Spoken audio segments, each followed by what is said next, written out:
Joining us now, Cornell University junior Talia Dror, Brown University senior Jillian Letterman, and Yale University senior Gabriel Diamond. Together, they've written a New York Times op-ed called "What is Happening on College Campuses is Not Free Speech." Everyone, thank you very much for being here, for taking the train up and down to get to New York City. Talia, I want to start with you. You go to Cornell.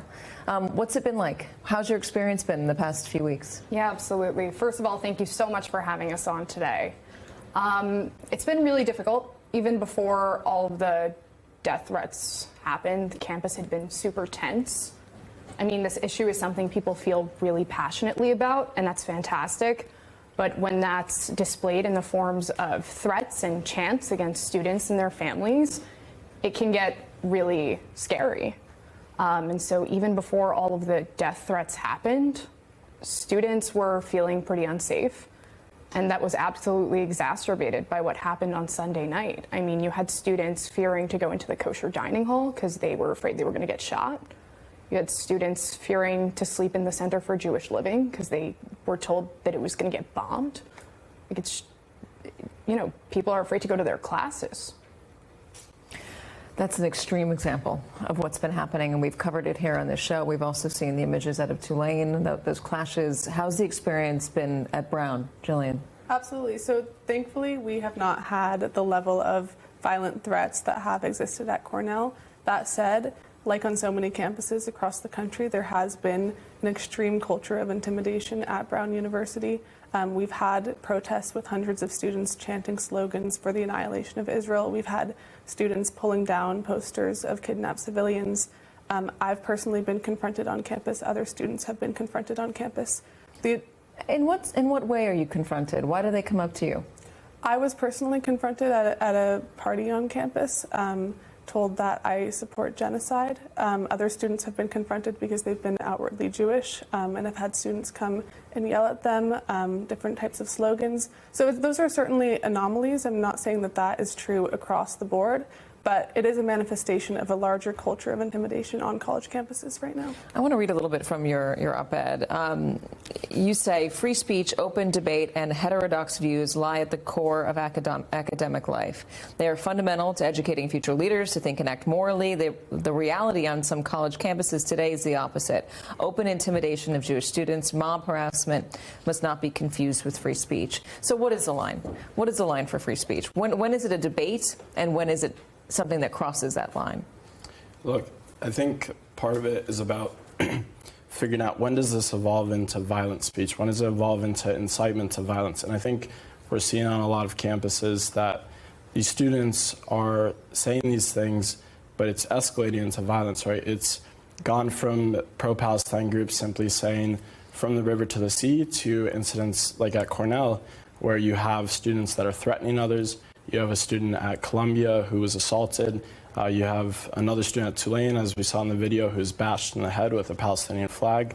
And so it's become very clear that this isn't just about students saying slogans. It's not just about students telling their views. This has turned into intimidation. It's turned into violence on campus, and in a lot of cases has resulted in students getting hurt. Do you think the administrators are doing enough to make sure that line is very clear?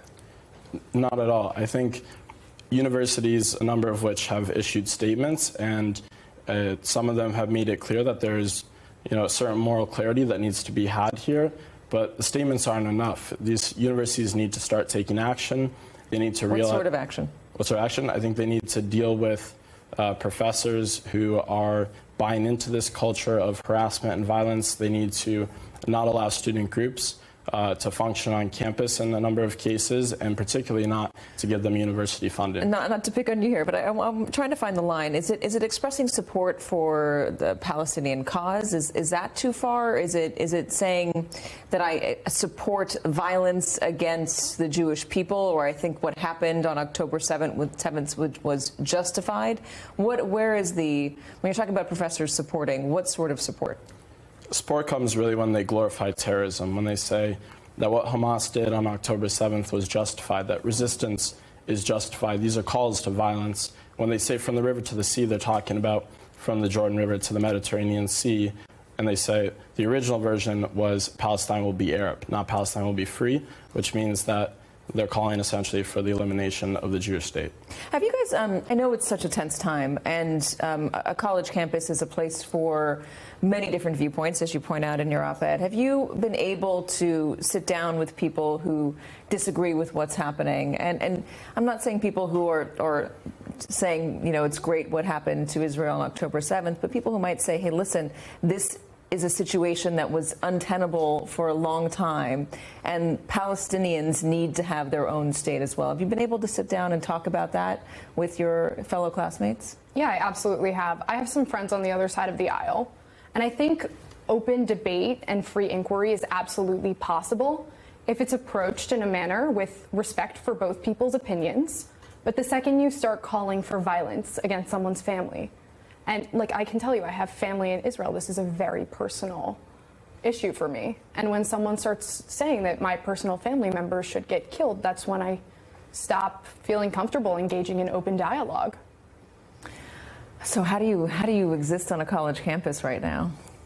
Listen, we have a strong community of people on college campuses. We are, you know, a group of people who are sticking together, who are working together, who are countering a lot of the hate that we're seeing on college campuses. People are continuing to go to class. You know, people are maintaining their strength, but it's a very difficult time to be a Jewish student on college campuses right now. As a general rule, each day, my own thoughts are consumed by this. I worry that people around me are going to confront me, or that there may be violence on my own campus. And I think that's true for many other students across the country. It just takes one person to take it too far, and it goes for anybody in this situation. Of course,